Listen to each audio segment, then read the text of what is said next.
In this video, I'm going to teach you how to add an email link in WordPress. So in order to add an email link to your WordPress, you first need to head over to their website, which is wordpress.com. From in there, you can either log in if you already have an account, or click on this Get Started option right here if you don't have one yet and you're eager to sign up.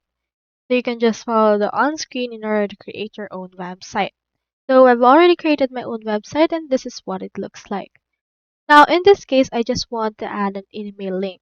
So you can attach it on a button or on a text. For example, right here, I have in here this button.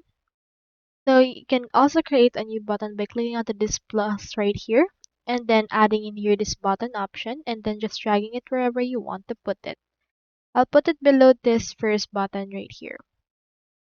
Now in here, this should be able to be added right below that altogether. Now that it's been added, let's name it. Let's name it email right here. And then you can see that we have in here this link icon. So head over and click onto this link option. It will search or type in here a URL. So instead of typing in here a URL, input right here your email. For example, on mine, I'll head over and input my email.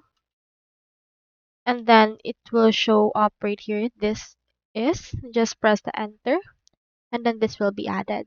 So when people actually click on their email right here, they will be redirected to the email page that they have. It can be Gmail or Outlook or any default email that they have.